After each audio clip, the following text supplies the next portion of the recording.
I just feel like I've been around the block, ripping up fantasy stock, working around the clock. Look at the view from the top. Researching rookies a lot? No, I just be listening to pods. Yeah, one in particular, I'm just a messenger. Let me just pass on the rock. Browning, brunning, pruning, pronouncing ain't what he's doing. What he's doing is not losing, but infusing you with new things. And there's Dennis the Bennett, yeah.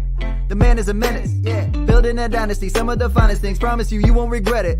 Sly as a fox, cultured in pop. Give him his props. Here is a thought, here is a box. And you cannot compare them at all, so don't even try. Careful with the news, but when you use a take, I take up Tony Fire. I mean Dyer, because anyone else is a huge mistake. Whoa, fantasy round table, fantasy round table. Yeah. Fantasy round table, come take a look at the crown, baby. Hey, fantasy round table, fantasy round table. Woo. Fantasy round table, come take a look at the crown, baby. Go. Hello and welcome to a Friday edition of the Fantasy Football Roundtable podcast. We are here. We have made it to the weekend. We have one game in the books and we have a bunch more games yet to come. Hopefully you are excited. We're going to be running through all the games and looking at a couple of key questions. We will also be looking at last night's victory. I'm sure I have at least one happy Cleveland Browns fan with me. But before we dive into that, how's your Friday? Dude, I'm so busy at work. It's not even funny. I did 2 shows last night for Better Sports Network, which was great. I was on the Rick Kamla's show in the 9 o'clock hour. Then I was on with Garrett Price in the Dynasty Nerds show in the 11 o'clock hour. I mean, I'm living large. My face is everywhere. But, you know, now it's the weekend, and my wife just informed me as we were going live that tomorrow morning my driveway is getting redone. And so as soon as I finish up here, I'm going to be moving shit in the dark, get my driveway cleared off. We got to get my son's parts car that doesn't have any rear axles and no front wheels on it. We got to figure out how to get that off. I'm probably just going to, lift up the front and flip it over on stop through the gate. I mean, I think that sums up life, like from the highest of highs. I'm on all these radio shows going good to, be out there Friday night in the dark pushing an axle-less vehicle. Right. Speaking of pushing an axle-less vehicle, that's a good segue to the Steelers, at least their offense anyway. Last night, they took on the Cleveland Browns. Both teams came in 1-1. The Browns left 2-1, probably one bad 2-minute stretch of fourth quarter play away from being 3-0. But we will get to the Browns and how you and Matt are happy you picked them in a minute. First, the Steelers coming into the game last week. Kenny Pickett's chants were getting a little bit louder from Mitch Trubisky. His coach mentioned that they needed to step it up on offense. There were a few nice plays in the first half, but the Steelers' offense was largely absent from the second half. Is the leash getting shorter for Mitch? I think it'll depend on where they are as how competitive are they playing. They had a chance to win this game yesterday, and they didn't. They're not. Mitch didn't make any real mistakes. Deontay Johnson dropped a pass. There were some execution issues here or there. George Pickens had 7 targets, but only brought in 3 of them. And frankly, one of them he shouldn't have brought in. It was a fantastic catch. Najee Harris, the offensive line still isn't great. And so Najee's not getting a ton of yards on the ground. They have some opportunities. They're without their best defensive player and TJ Watt. And Jacoby Brissett, nobody's in the offseason was saying, look, this is the guy we need to get on our team that's going to take us to the promised land. He's a replacement level quarterback. The Browns just made a few more plays. And if we don't figure out that onside kick thing, I think we're going to end up seeing a whole lot of them. Yeah, the Steelers offense, we talked about this on Monday, isn't perfect. But last night, they were running better. Harris was finding some space. Jaylen Warren found some space. Also had a little trouble holding on to the ball. you bring up the targets and receptions. Some of those guys were open, and the ball wasn't what you might call catchable. And we also, I think what would be a worrying sign to me is we saw some bad body language out there. There was one throw in particular where Deontay Johnson was fairly wide open. He was like, "What the fuck, man?" Yeah, and put his arms up in the air. Those are not encouraging signs. They did score 2 offensive touchdowns last night, which is twice as many as the offensive touchdowns they'd scored each in the first 2 games, which is good. But we've mentioned before, it's a tough division. Mike Tomlin has never finished below 500 as a head coach. I think they're getting into a little bit of a tough stretch, but if in the next couple of weeks the Steelers are 1-5, 2-4, they're going to look at doing something different. Yeah, I mean, I get the thought process of, well, we're going to let him sit for a year. But, I mean, Pickett's 24. I mean, he played 5 years of He's got the college hands football. of a 9-year-old. But He does. And, he did. But he started for, 3 years at Pitt? Yeah, and I think one of the things they pointed out last night that rang true is they drafted a hometown guy, a guy who went to Pitt College, so a lot of fans there. It would have been like drafting Dan Marino a few years ago and then telling people you weren't going to play him. I don't know that I'd put Kenny Pickett and Dan Marino in the same sentence. I think they meant the situation. Probably not. Hey, tiny hands can do miracles, I guess. We'll see. On the flip side, as I mentioned, the Cleveland Browns probably one bad 2-minute stretch. Also, I'm just going to say it. Last night, the repeated narrative that Nick Chubb cost them that game by choosing to score a touchdown when the other team had no timeouts and there was 1:44 left and they were up by 13 points is beyond galling. But the Browns are one bad stretch away from potentially being 3-0. Are they better than we thought? Is Jacoby Brissett better than we thought? No. Jacoby Brissett is a game manager. He is Trent Dilfer. He is Brad Johnson, with not quite the arm that they have. He's making really good decisions.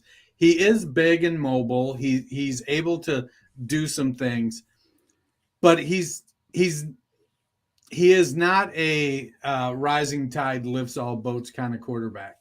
He's going to play within the scheme. He's going to be conscientious about errors. He's a good leader. He's a good teammate. He's definitely a guy that you want on your team. But he's not Baker Mayfield. Baker, for all of his faults, Baker has a substantially higher ceiling than Jacoby Brissett. Would they be 2-1 or 3-0 with Baker? Probably not, because Baker also, has a staggeringly low floor. And can make some boneheaded plays. But it makes, the way he's playing kind of makes it okay that they were willing to take the chance on Deshaun Watson. He's going to do the right thing. He's going to make the right calls, and he's going to put you in a position to be able to win the game. But if you're down by 14 or 17 points, he's probably not a guy that's going to lead you back. I think that it would have been interesting if Chubb late in the game last night had broken one off, if he went down or if he'd scored. That would have been something to watch. I bet he would have gone down just because, to his credit, he was the one that got up there and said that it was his fault. I thought that was a noble gesture. And the fact that Kirk Herbstreit is now ruining 2 sets of football broadcasts with his analysis is a lot to take. I think it was Matt who pointed out preseason that the Browns started with a pretty winnable early schedule. I guess I got sucked in a little too much to the narrative that Baker Mayfield was actually going to mess them up in the Panthers home opener. But, you figured a game against the Jets would be pretty winnable. They end up dropping that one, but they essentially should have won that. And then last night, with the way Pittsburgh is, I had figured home team would probably get an advantage in some of these games, and that seems to be playing out. But I'm with you. It's probably the schedule and the fact that Nick Chubb's so darn good as much as anything. I was encouraged to see Njoku actually getting some play. Well, and that was interesting because we believe, a good portion of fantasy analysts believe that this can be a regular kind of game for David Njoku. But Kevin Stefanski has already came out and said, look, things are going to dictate when David gets the ball. The game is going to dictate when he's going to be involved more in routes and when he's going to be open. It's all – so he could come out next week and have 3 targets with 1 catch for 5 yards. Sounds like Stefanski and Arthur Smith spend a fair amount of time together. Yeah, so I'm Njoku was one of the tight ends. I was like, if I'm going late tight ends, he's one of my targets. I was fortunate. I did start him in 4 of my 6 spots. I had him in last night, so I kind of dug that. It was definitely good. Amari Cooper looked real good. He had one bad drop too. So, and then that one mysterious one where he accidentally ran out of bounds.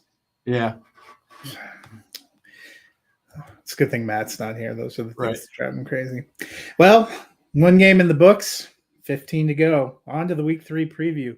And we start out with a barn burner in the Midwest as the 0-1-1 Houston Texans travel to Chicago to take on the Bears. You're probably starting Brandon Cooks. Damon Pierce looked a little bit better last week. Davis Mills doing a few things. Aside from Cooks, is there anyone you're looking to start from the Texans lineup? It's only deep flyers. If you're throwing Nico Collins in there. Now Collins is playing. He's getting a few targets. He's not producing with them. Brevin Jordan's going to be out, so we're back to who is it? Pharaoh Brown at tight end, and OJ Howard. Yeah, OJ Howard too. I keep forgetting about Mr. him. 2 touchdowns, making me think he was all the way back, only to crush my hopes and dreams. Yeah. Man, all the way back from where he was never was.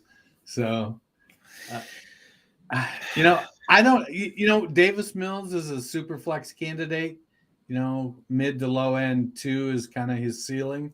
Mills is, he's playing okay. He's playing like Jacoby Brissett, but I don't know what that gets you if you're, trying to make the playoffs. So, Cooks is the guy. I think if you roster Dameon Pierce, you're probably willing to start him because after week 1 now it looks like, they've said, well, okay, we really do need to get this guy a little more run. And I was looking up the Bears defense here real quick because I think they're they got destroyed on the ground on Sunday night. Yeah, so they've given up destroyed by Deebo Samuel on the ground in week 1. So. Yeah, the Bears have given up the 2nd most rushing yards through 2 games. So it's definitely and they can't score points, so teams aren't really trying to run up passing. So teams are running on them. Yeah, the only thing that gives me a modicum of concern is we've seen 2 radically different approaches to running back usage in 2 weeks. Was week 1 an aberration? Was week 2 an aberration? I'll be curious to see, this is where I know Lovie Smith isn't exactly out of the Patriots system, but their GM and a lot of their ethos is, I'm curious to see. I feel a Royce Freeman game coming on. And that's my legitimate concern because while Pierce got a lot of carries last week, he wasn't spectacular. I don't think there was anything that you would have seen from that said, man, we sure can't use anybody else. Right. On the flip side, we know David Montgomery is going to be there. Justin Fields doing enough with his legs to be kind of interesting in Superflex. We come to the pass catchers. We all had pretty decent expectations for Darnell Mooney and had some hope for Cole Kmet, and they have been nowhere to be found. Is there a Bears pass catcher you can confidently start? So I was not really in on Kmet. I just don't think he catches the ball that well. And so if you were in on him, your argument was literally, I think he's going to get a lot of volume because the Bears don't have anybody else. And then Luke Getsy and Matt Eberflus said, you know what? The joke's on you. Nobody's going to get a lot of targets. And no one has. I struggle to think that, they're going to keep trying to run this. We're going to pass it 10 times. Montgomery's look pretty good.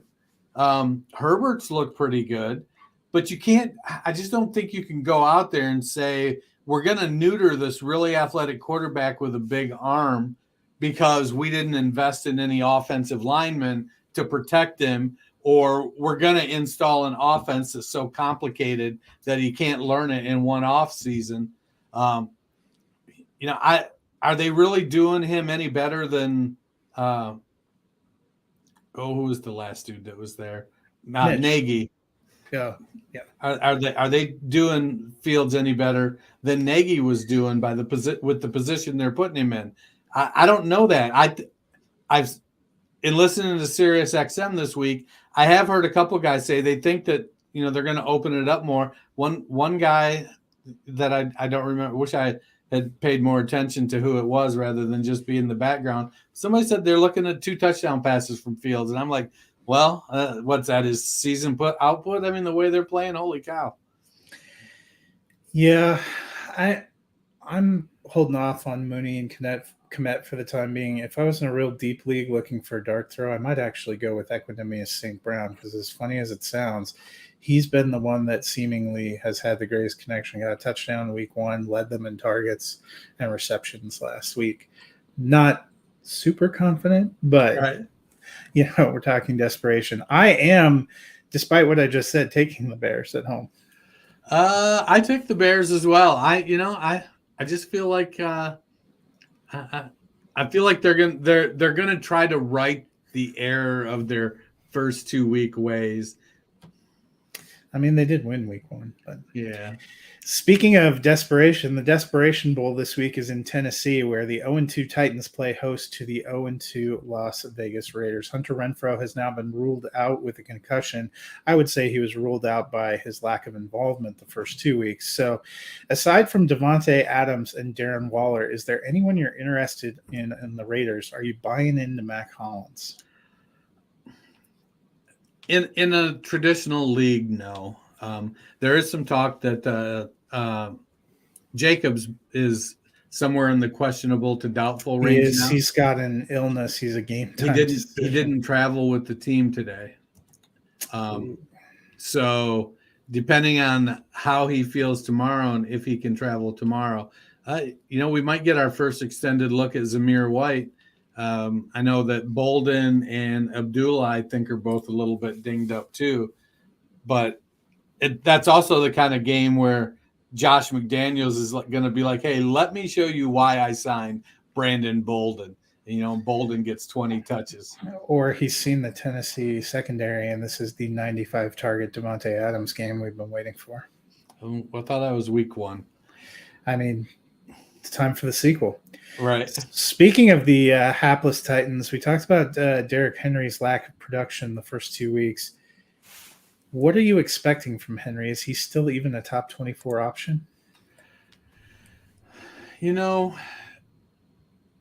I'd like to think that he is, but I don't know if it's he didn't recover from the surgery, because we know when he came back last year, he didn't look great. But you'd like to think an off season to get right would be good. Where is he sitting at so far on this season? It must be. Well, he had 80 yards and no touchdowns week 1, 25 yards and a touchdown in week 2. So he has 105 yards, I believe, and a touchdown. And I don't think he has any receptions. Yeah, I must be just missing him. I got to think he's better than running back 70. I will look him up. He may not be. It has not been, especially if you're going running back 36 is where he's at. They've been getting behind, and so they have to throw, and they're not throwing well. And even with Dontrell Hilliard out, they're not involving Henry in the passing game. I don't know what Vrabel's plan is, but it seems like they're being told they're rebuilding and they're not really accepting it yet. Treylon Burks has flashed a little bit. Robert Woods hasn't really popped off like you would like to see. Who's the others? Westbrook Akini and Kyle Phillips has flashed a little bit out of the slot, but he's dinged up now too. They're just not getting production all around. The offensive line is falling apart, and they're not opening up holes for Henry. So they haven't been in a position to be able to wear down the other teams. And over the last, 3 years or so, even when they were down, they were using Henry to wear down teams because he would break off these big, long runs and these chunk plays, and they were able to mix them in with the occasional pass and be able to stay on the field and get points. And that's not happening this year. We may be, I roster Henry in at least one league, and I thought I was going to get rid of him last week on Monday night when somebody needed a player, and I just couldn't get a deal done because I wasn't going to I wasn't going to trade him for a third round pick. I think he's got more left than that, but he's it looks like big guys fall fast and hard, and we may be on the edge of the cliff here. Yeah, it's sweet of you to assume that Mike Vrabel has a plan too. I didn't know you're such an optimist.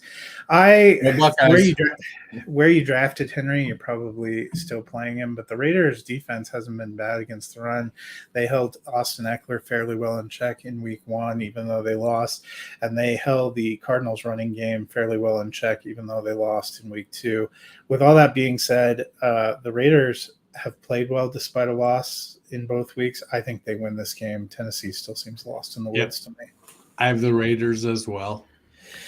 Moving on to a game that looked like it was going to be spectacular when they announced the schedule, and now looks like what Dennis infamously refers to as a wet fart of a game, and that is the Kansas City Chiefs coming in at 2-0 and probably better than even a 2-0 team against the 0-1-1 Indianapolis Colts, who played one good quarter this season. Dennis, we're definitely rolling out Travis Kelce. He's still the man. But is there any Chiefs receiver that you feel confident in starting? I don't. Juju's getting the targets. And so I guess if you're going to start one, your options are targets because he's getting opportunities but not really producing, or air yards because he's getting air yards but not really producing. So is it MVS or is it Juju? Which one is it? Mecole Hardman, oddly enough, his role hasn't changed a bit since Tyreek Hill left. Sky Moore's just on the bench waving at everybody. Yeah. And it wouldn't surprise, at some point Sky Moore is going to pop off and we're going to, Andy Reid's going to use him out of nowhere and everybody's going to be caught flat-footed on it. But I think right now it's Kelce and it's CEH. Those are the guys that you want. CEH is looking real good. And then, none of the receivers are anything more than a low-end flex. And it's going to be you just don't know for sure which one it is. I think you bet on Juju because he's getting the targets. But if you're betting for upside on a flex, then you're betting on MVS because he's getting the air yards, even though they're not converting. But, he gets a lot of air yards and he does not convert. That's kind of MVS's thing. Yeah, I'm not bullish on any of the receivers particularly, but Juju is probably the one that I would feel safest rolling out there. I feel like he, despite only 4 points last week, probably has the safest floor. But even then, to me, maybe low-end wide receiver 3, but probably more of a wide receiver 4. On the flip side, it looks like Michael Pittman is going to return to action. Shaq Leonard will be out, and Alec Pierce has been cleared to return, which is good because that can take all the pressure off of Paris Campbell and all the production that he gave us in week 2. All jokes aside, the Colts are one good quarter away from being 0-2 and being blown out by 2 division opponents. Do they have any chance in this game? I don't know. Paris Campbell was eternally frustrating last week. He led the wide receivers in snaps, but only had 2 targets and did not produce anything. It was definitely a game that I had him in my lineup. Now, I do like Ashton Doolin, too. He's a great story, small college guy.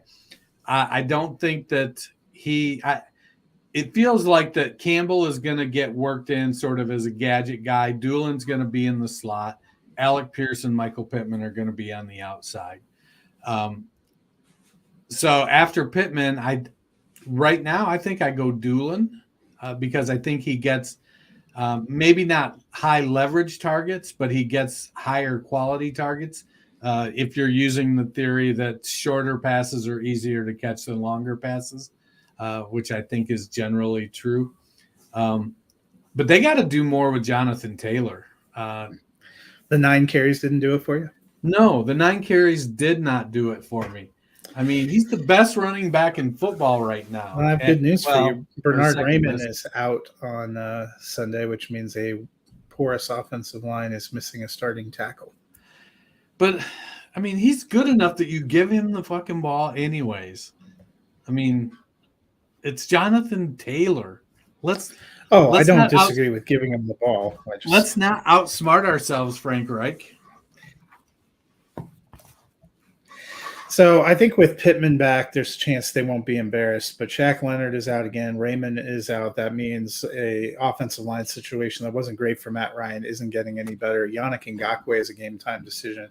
I think it would be one of the miracle upon miracles of the century if the Colts won this game. I am taking the Chiefs. Chiefs for me. From a terrible game to what I think will be the game of the weekend, the 2-0 Buffalo Bills at the 2-0 Miami Dolphins. Both these teams are humming right along and have pretty great offense, but they have pieces of that offense that haven't been as great. We'll look at Buffalo first. Dawson Knox, we like him, but is he still tight end 1 worthy? Well, after 2 weeks, he's tight end 25, and it seems like as much as Josh Allen and him had a connection, Stephon Diggs is the king of the hill there. And we've seen Gabriel Davis when he's healthy, where he stands in the pecking order.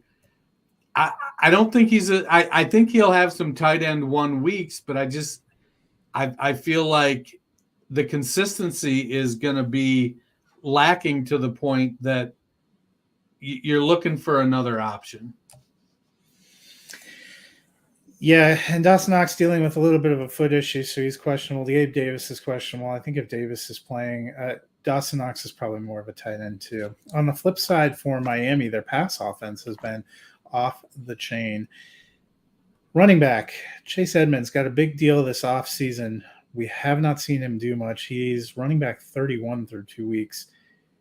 Are you trusting him? No, not at all. Edmonds, much like David Njoku, was a darling late target, especially if I was doing like a hero RB build. So I'd go RB early, then a bunch of wide receivers and a premier tight end. And then maybe in around 8 or 9, 10, Edmonds was a guy that I would grab thinking, well, they paid him. He's going to get the snaps. Well, he's getting the snaps. He's just not getting the touches. They haven't ran the ball often or effectively. I think he's got enough talent to be part of to be an effective part of a committee, but they just don't seem to be running the ball enough to make being part of a committee valuable enough. I think you start him as a flex in desperation only in hopes that maybe with Ed Oliver out and Phillips at defensive tackle out and both of their safeties out, maybe that offensive line ends up being able to open up some holes, and he has the kind of game we were looking for. Or maybe Mostert has that game and you're just screwed because you've got Edmonds in your lineup. Yeah, and you're right. Ed Oliver ruled out. Jordan Phillips ruled out. Micah Hyde ruled out. Dane Jackson, grateful that he didn't get injured, but he is out for this week. Jordan Poyer is actually questionable. It looks like he's trending toward playing, so they might have one of those safeties. Buffalo's rush defense, even with guys coming in and out, managed to smother the Rams running game and hold Derrick Henry to 25 yards on 13 carries last week. Edmonds isn't getting the volume. He was a sit for me this week. This is a tough one. I'm taking the Bills. It was tough for me too, and I'm going to buy into the Tua explosion at home. I think that Mike McDaniel's going to keep – I think this is a shootout. I think it could be the highest scoring game of the week.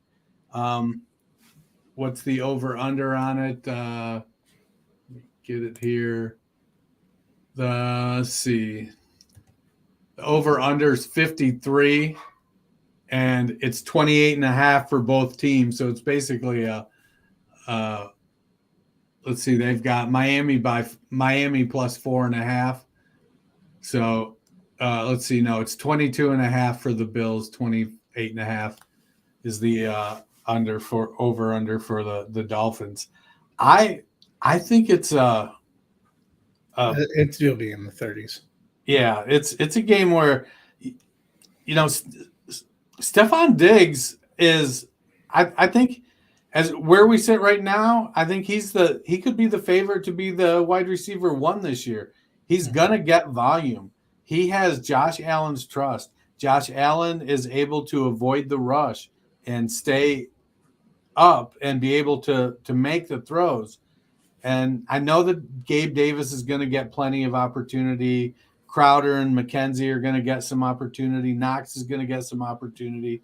But that offense runs through Stephon Diggs and Josh Allen. On to our next game, another good matchup. The 1-1 Detroit Lions travel to Minnesota to take on the 1-1 Vikings. Amon-Ra St. Brown is on the cusp of a receiving record. Will he get it? What's the record? It's the number of receptions he's done in 8 straight. If he gets a 9th straight game, he will break Antonio Brown's record. I think so. I don't think Minnesota's defensive backs are that good. They've got an aging Pat Peterson. I think Harrison Smith might be out or questionable this week. Cam Dantzler does not run great. So I think this is a great opportunity. Amon-Ra St. Brown has showed the world. He's made a list. He went Chris Jericho and said, you're on the list. And every offensive player, skill player that was drafted before him in that draft, he's going to town and he's chalking it up and he's showing those teams why they should have drafted Amon-Ra St. Brown. I like the fire he's showing there.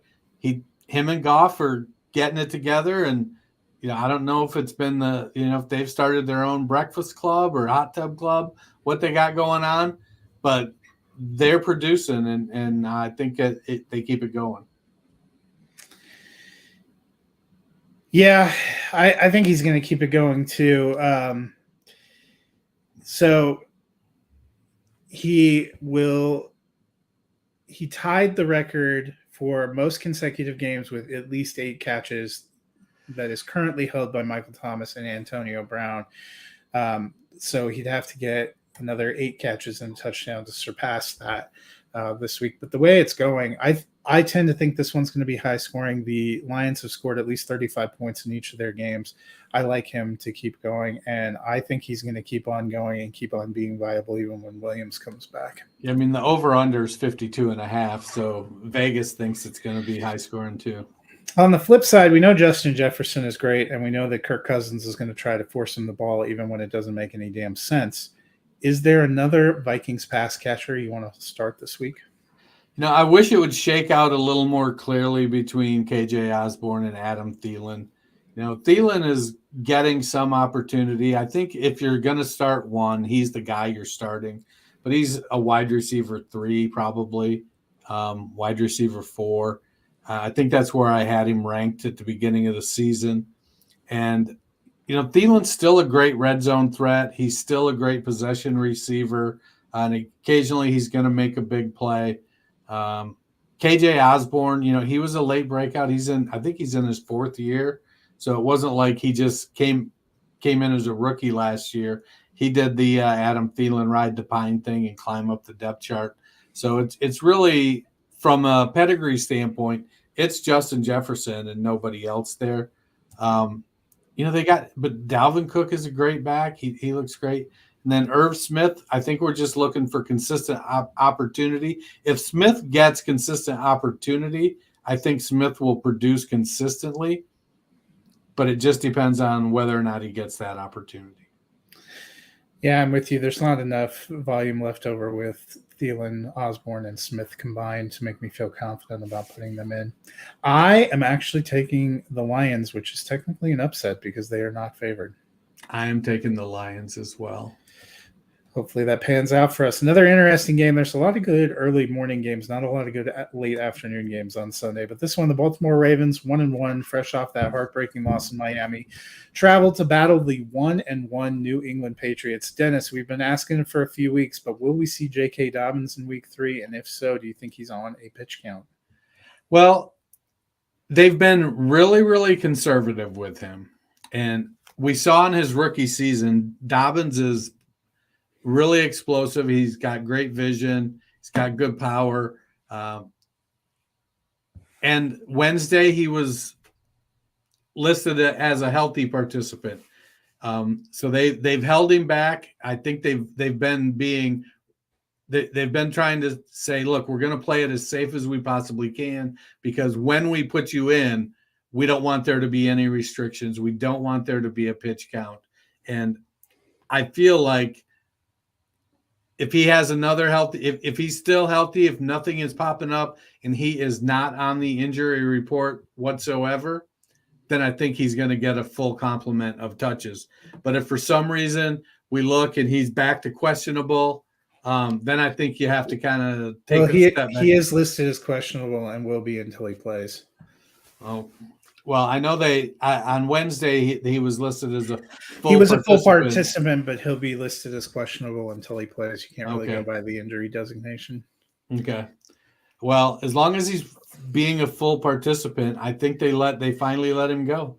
He was a full participant in the back half of last week too, and I thought for sure they were going to roll him out there, and they didn't. But I'm with you. I think he plays. I still think they probably will limit. I'm hoping for 12 to 18 carries, and we know what he can do in that kind of span, although not an incredible matchup.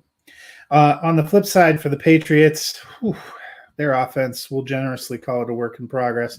You and I have talked about Jacoby Myers still kind of the main guy there. Probably a flex option wide receiver 3. Is there any other Patriot you're firing up? I have shares of Damian Harris in several places that, he's my RB2 and he's the best of the options I have. But if I'm looking at, let's say, Damian Harris and Miles Sanders, I'm taking Miles Sanders and slotting him into my lineup. I've been down on Montgomery, and especially seeing how unproductive the Bears offense has been, but Montgomery's looked good. So I'd start Montgomery over Harris. I do think that, Harris was what he was going as, I think about RB 16, 18 in draft season. So you're probably starting him if you drafted him. I don't think you start him, without taking a Tums to settle your stomach, though. Yeah, if I have Harris, I'm probably, given the state of running back, rolling him out there as a flex, but not feeling great about it. I am taking the Ravens. As am I. Our next matchup, the surprisingly 0-2 Cincinnati Bengals at the surprisingly 1-1 New York Jets. Is it time to lower our expectations for Joe Burrow? Nope. I think that, he's bounced. He had an injury his first year. He had a great year last year. He's got a great set of weapons. He's got some charisma. And what he doesn't have is fear. And so he'll try to make things happen.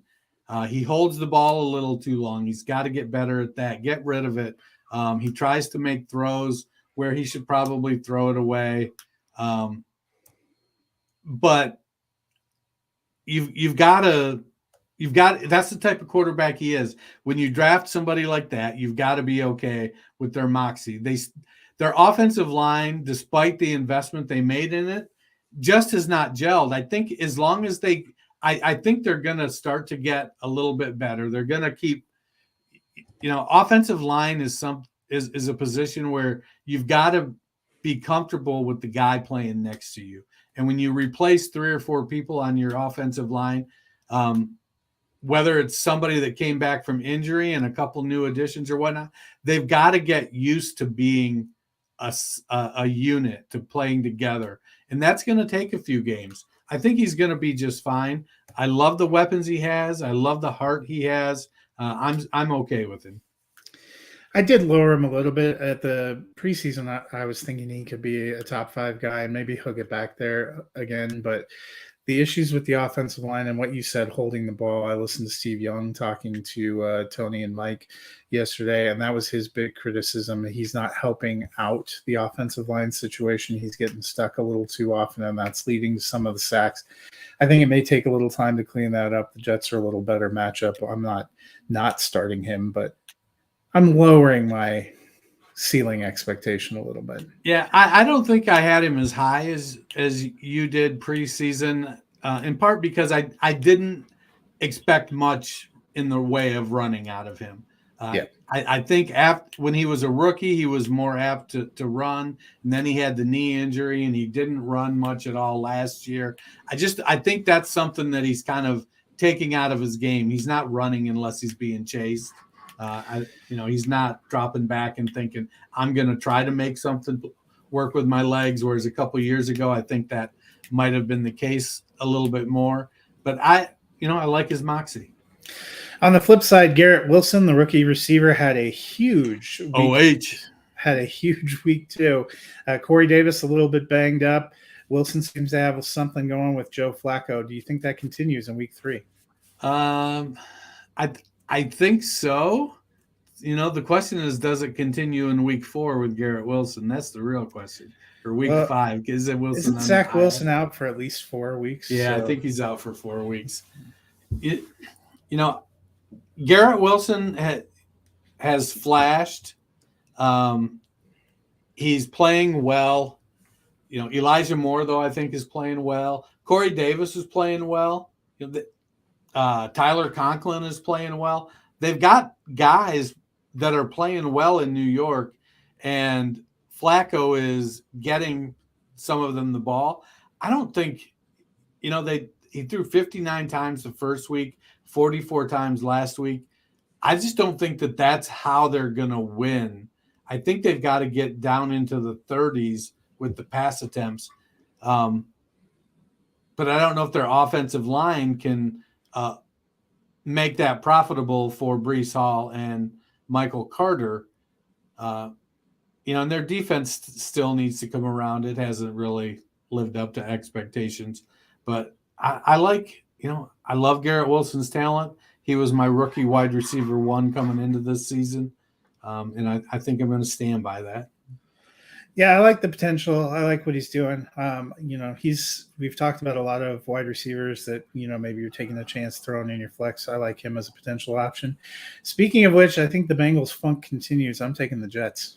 I'm taking the Bengals. I think they start to shake it off. Before we move to the next game, we got a quick question. Should I trade Henry? I assume you mean Derrick Henry for CeeDee Lamb and PPR. Have a plethora of running backs in Barkley, Fournette, Dobbins, Gibson, and J-Rob. I am taking CeeDee Lamb and running. I am too. Smash accept. On to our next game, a good NFC East matchup. Philadelphia Eagles 2-0 head into Washington to battle Carson Wentz and the 1-1 Commanders. We know we're starting Hurts, Goddard, Brown, and Sanders. Devonta Smith blinked in week 1, was pretty active in week 2. How are you feeling about him as a start? That's really the big concern I had is I think the Eagles are going to be a lower volume passing offense. And A.J. Brown is the one that demands the targets. Dallas Goedert is getting plenty of targets as well. But A.J. Brown demands them. And I know they worked hard last week. They got Devonta Smith involved. I definitely think, on a week-to-week basis, we're probably looking more at last week than we are week 1, where he kind of got shut out. I like Smith, but I think he's a wide receiver 3 in this offense, unless they start passing more. But I just don't see any reason why you would with Jalen Hurts when he's being so productive. He had a couple of those touchdown runs, and as much as it pained me because I roster Miles Sanders, you could see the power. He was notorious.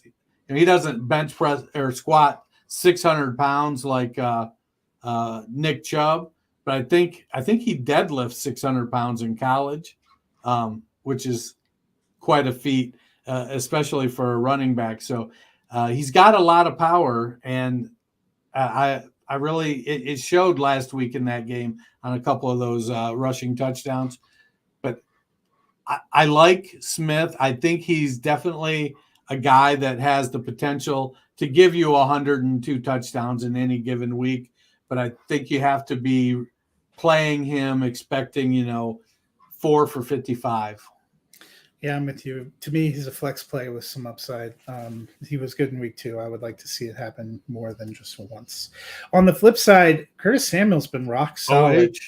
They're all over the field. It's all Big Ten and the questions apparently that we're getting lately. Samuel actually led them in targets. He's getting carries. He's been very good. So is Jahan Dotson, who has gotten 3 touchdowns already, leading rookie receivers. Are both those guys piquing your interest as possible starts?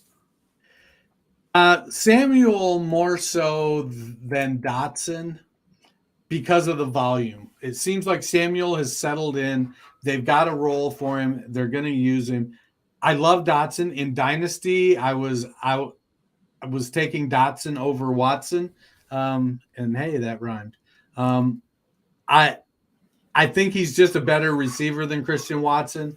And he was probably wide receiver 5, I think, after Treylon Burks.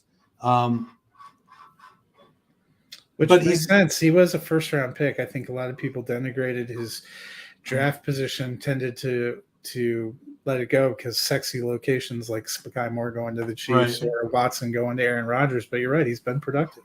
And, the issue I have is right now he's touchdown dependent. He's not getting volume. He had 5? I think he's only had 5 targets in each game, one of which he turned into 4 catches and 2 touchdowns, and the other was 3 catches and 1 touchdown.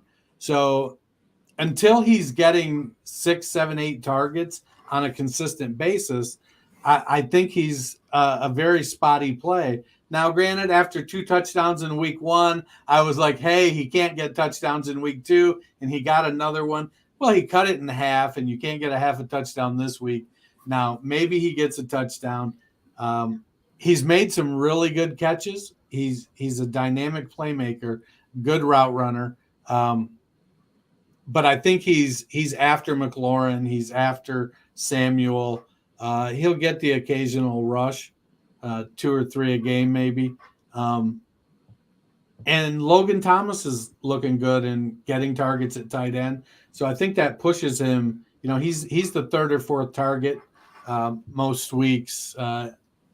And I think you have to just be wary of when you look at the scoring, how good it looks because of the touchdown production. Yeah, I'm with you. Samuel is an easy start for me. Dotson feels like more of a boom bust kind of option. I think this is going to be another heck of a game, but I'm rolling with the Eagles. You probably noticed on the sheet I hadn't filled it out yet because I was still debating because I was the way Wentz is playing. I mean, he's QB3 after 2 weeks, and he's getting a lot of it done. He's doing the things he's supposed to, and so I was like trying to find a reason. But I think I wonder, does Washington get Chase Young back this week, or is he still? No, he was on PUP, so that would be at least 4. Okay, so. So eventually I settled on the Eagles. I'm expecting a good year out of Jalen Hurts, and so I went that route. Yeah, Chase Young got put on PUP, so they said he'll be reevaluated by Dr. James Andrews, expected to return by midseason. So probably still a few more weeks for him. On to the next one, a battle in the NFC South. Michael Thomas had 2 great games in a row, gotten touchdowns each week. Is he potentially in the mix to finish as a wide receiver 1 again? Well, I think he is. He's going to be touchdown deep. I think him being a wide receiver 1 on the season is going to come down to touchdown production. He's not racking up the big yards like he was in his heyday. He's still being very productive. He's the number 1 guy there. I think some of it comes down to, do we believe that Jameis Winston is going to get him the volume there? Thomas is making it work with what he's getting, and he's getting pretty good volume. I want to keep seeing it game after game after game. I want to keep seeing Jameis Winston get better. We can't have Jameis melting down and throwing 2 or 3 touchdowns and given the Saints reasons to put in Taysom Hill or Andy Dalton.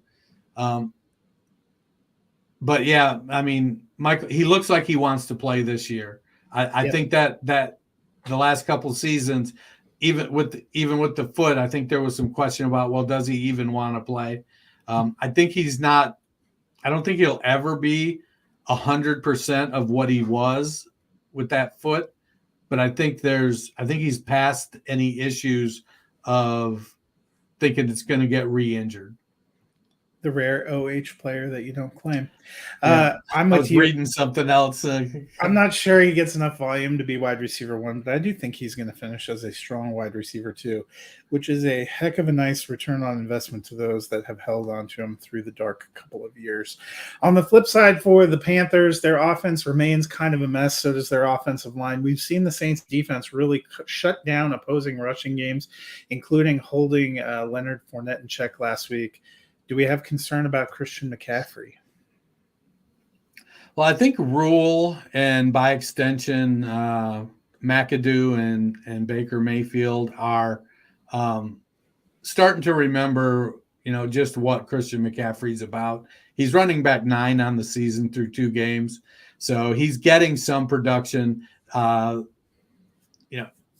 It's hard because we've seen him get 20 carries and 10 targets in a game time and time again, and we're like, oh, this is the dude. He's going to get 30 touches, but he's not getting that right now. They need to use him more in the pass game. He's being effective. Like I said, RB9 through 2 games. And, the Saints,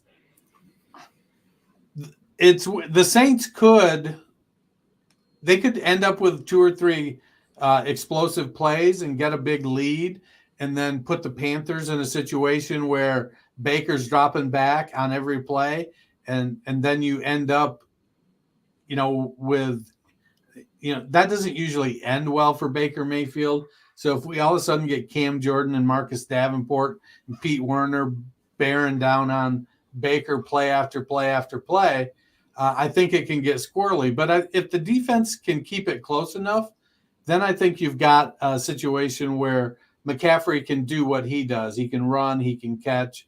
DJ Moore, Robbie Anderson are both playing pretty well. So I feel like he's definitely, an RB1 is within the range of outcomes, if for no other reason than it's Christian McCaffrey. Yeah, I mean, I think he's still a decent bet to get a touchdown, and he'll have some involvement in the passing game. You got to roll him out there, but it is not an ideal matchup. That being said, I am taking Saints. So am I.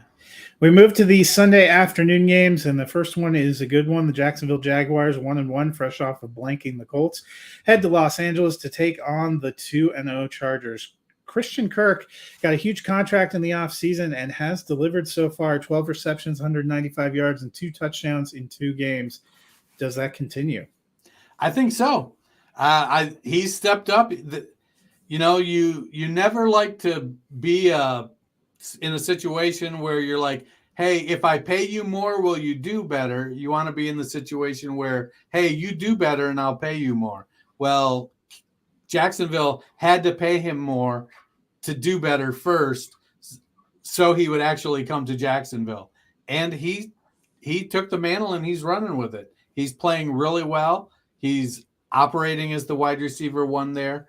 There's no question about it. You know, as much as I love Marvin Jones and what he's done in the past, I don't think he's got it this year. I think we're coming to the end of the road for Marvin. You know, Zay Jones is what Zay Jones is. He's going to pop off a little bit.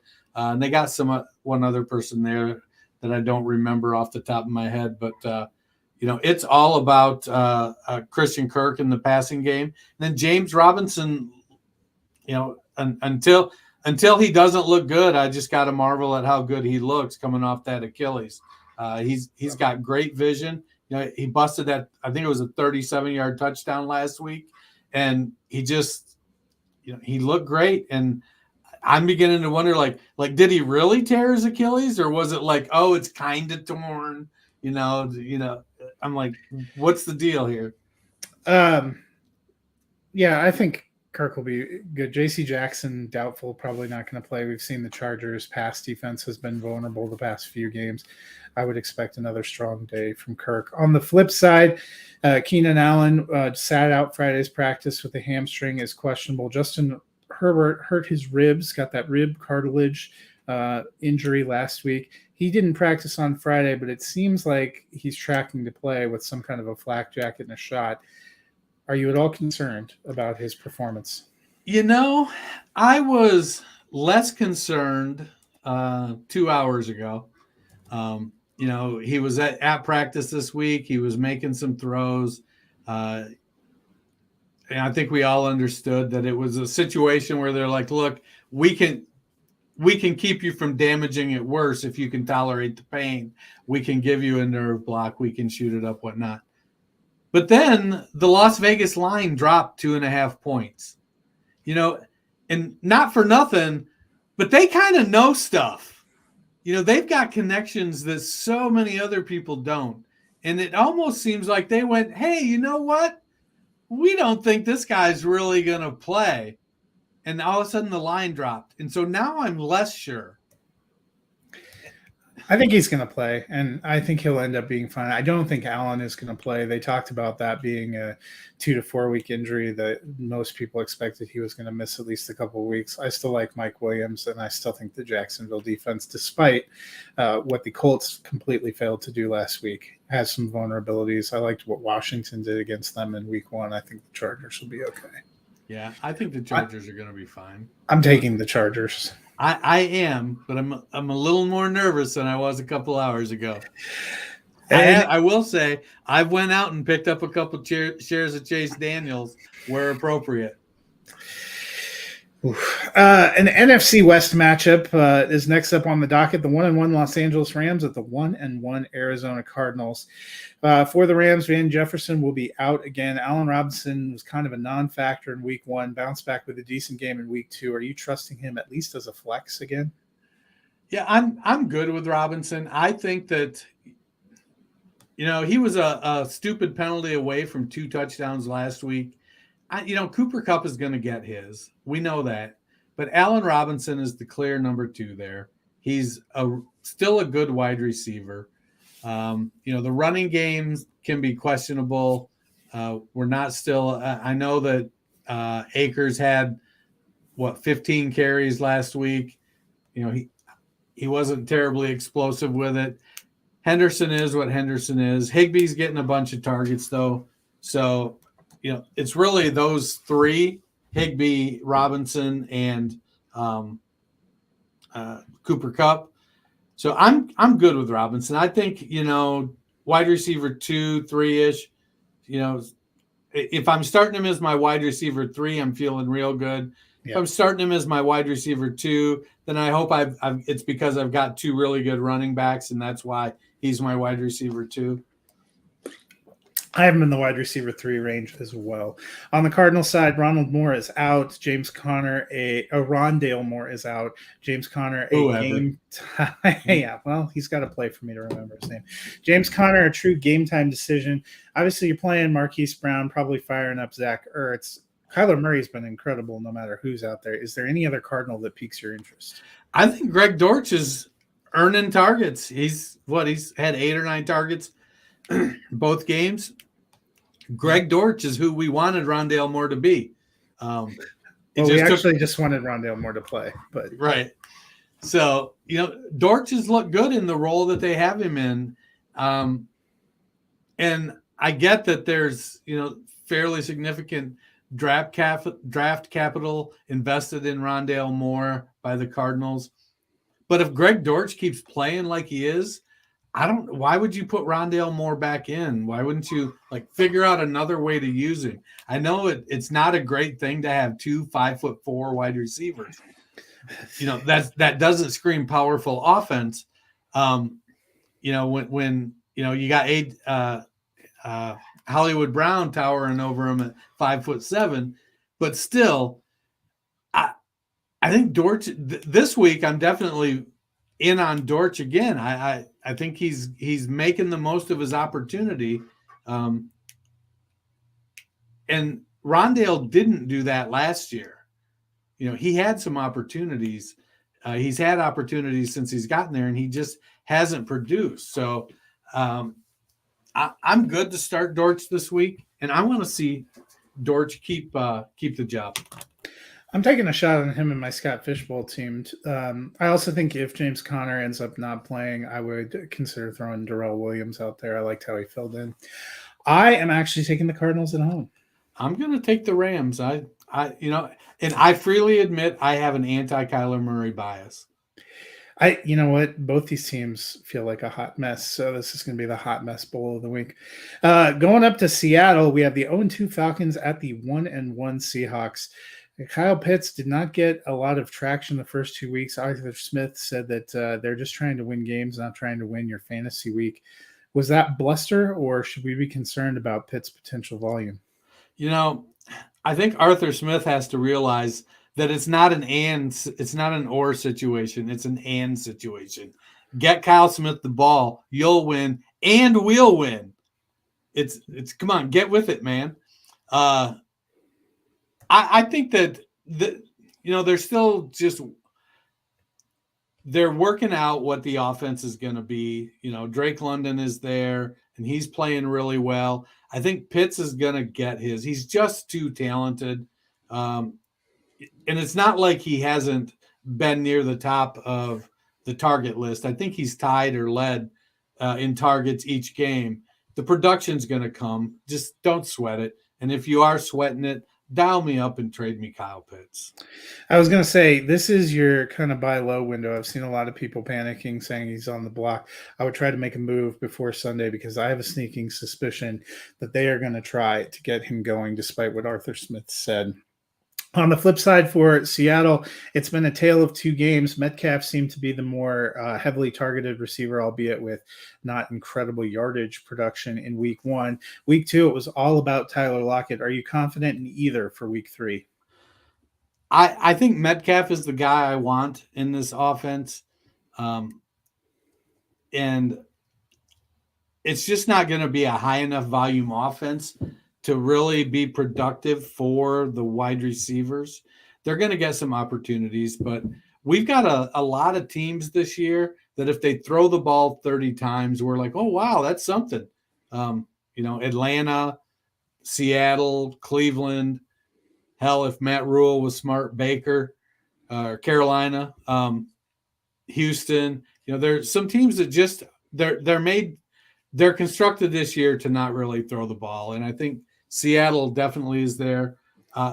Unfortunately, they're not running the ball well either. Right. And for me, the situation is when I look at, do I want the guy? I know that Lockett's historically been pretty good in the red zone, but DK Metcalf just brings a different set of tools to the workshop. He's big, he's fast, he can get in the end zone.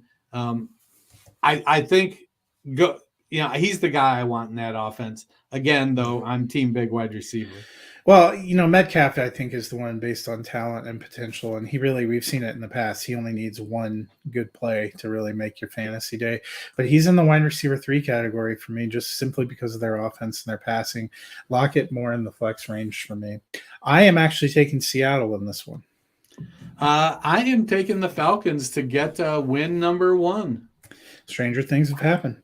The best game of the afternoon window is the 1-1 Green Bay Packers in Tampa Bay to battle the 2-0 Buccaneers. Allen Lazard returned to action last week, caught 2 passes, one of them for a touchdown, but didn't really have a bigger target share than other receivers.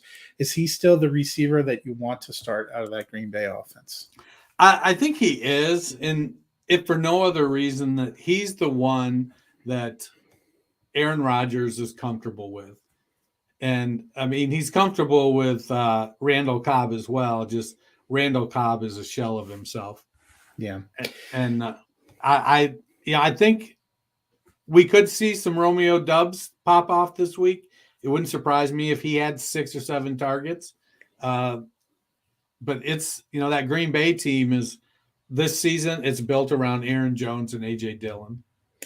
Yeah, I think I'm with you that Lazard, though, is the one that I'm probably taking a shot on. But even then, I have him down in the flex range. I just don't feel confident. I love the running backs, but the passing game is still a little bit of a toss-up. On the other side, Mike Evans is suspended. Chris Godwin has been ruled out.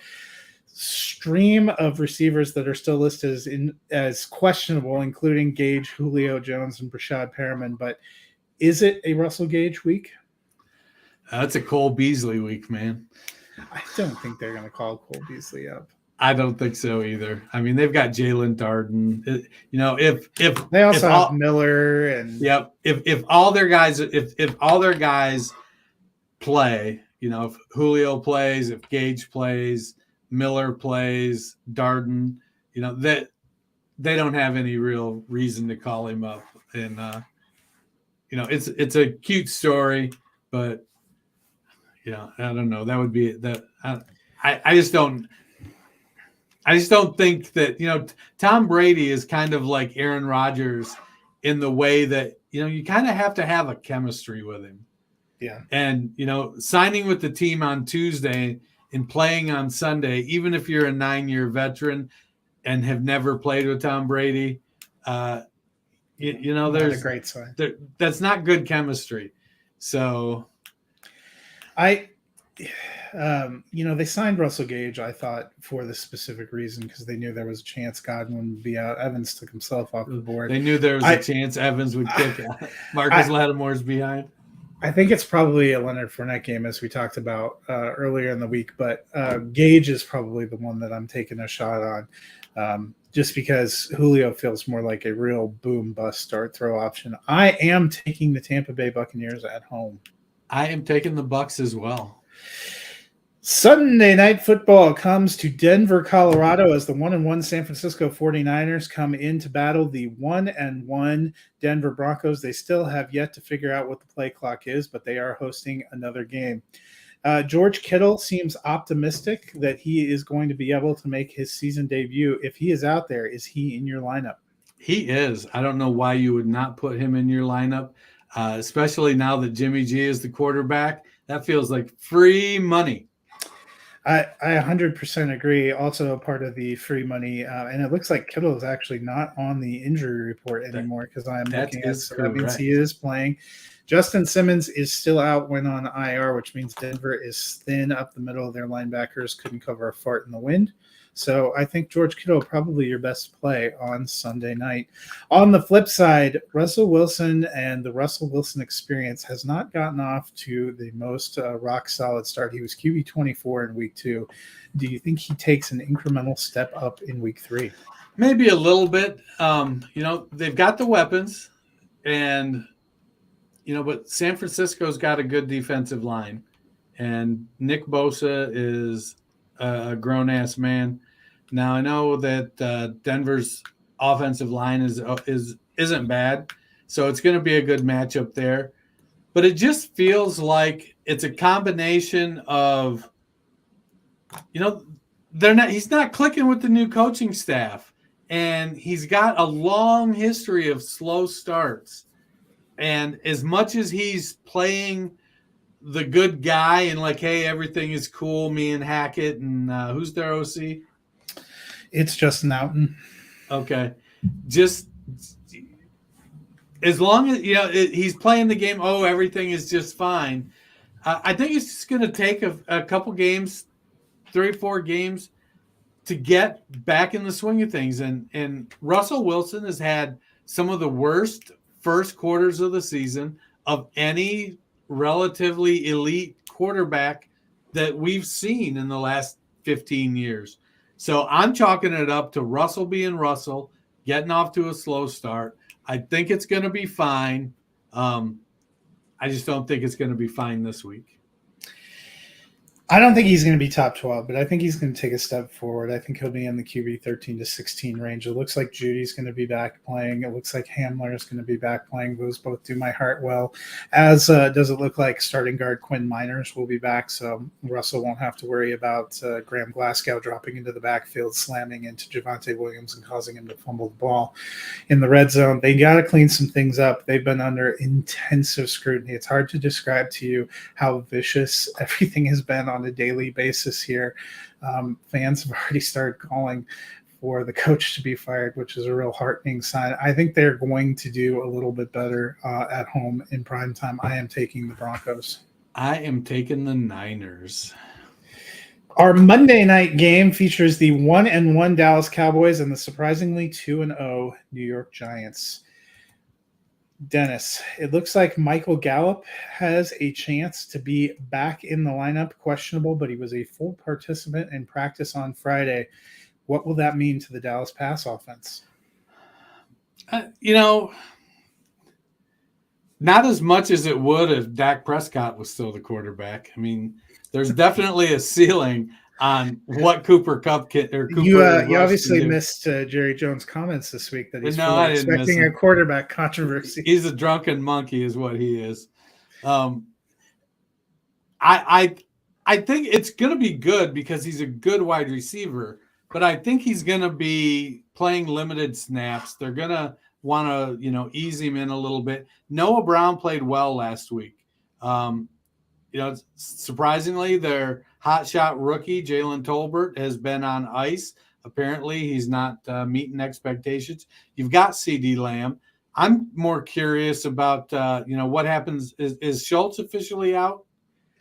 Schultz is not officially out, but he has not been practicing, which is not an optimistic sign. Because I didn't look. I should have looked. I know they've got Ferguson, the rookie, but who's their other tight end? I actually think that is their primary backup. He's actually the guy that comes in and plays because they let Blake Jarwin go. They did. Yeah. And Sternberger's gone, and Rico Gafford is gone. I think Sternberger did he go there? Sternberger went for medical stuff. So it says it's Jake Ferguson and Peyton Hendershot. Okay. So, Hendershot will do some of the blocking. Ferguson, some of the receiving, but I think Ferguson gets the start if Schultz is out. He's comported himself well at the tight end position early in his career here, so I don't mind it. But they've got to get the offensive line pulled together. The rookie left tackle has been playing not bad for a rookie. Some things he does really well. Some things he's got to work a lot on. I like Dallas, and I thought Cooper Rush played a smart game last week. Again, he's another guy. As long as he's keeps it within himself, doesn't try to do things he can't do. The downside of that is if they get down by 14, I don't know that he can bring them back. We'll see what happens with the running game. Zeke has been, for all the banging on him, he's been effective as a runner, and Pollard has been playing well. He's the more explosive guy. We know that. He's younger. He's got fresher legs. But they have some weapons. And the Giants seem like they're on the right track. Yeah, I think I think Schultz probably will miss. It does seem like he's tracking toward that. They'll probably use the tight end to help block a little bit more, which means more passing work, as you said, for Pollard. I also think if Gallup can play, that opens them up to do more 3 wide receiver sets and hold a tight end to block, which would be just as well. Gallup, Brown, you're right, has done well, and they still have CeeDee Lamb. I'm hoping it's going to be a good matchup. On the flip side, Kenny Golladay has been largely absent. We've made jokes about it the past couple of weeks, but from a fantasy standpoint, is it time to start taking Richie James seriously? Yeah, it is. Now, I will say that Brian Daboll has been positive about the Kenny Golladay experience.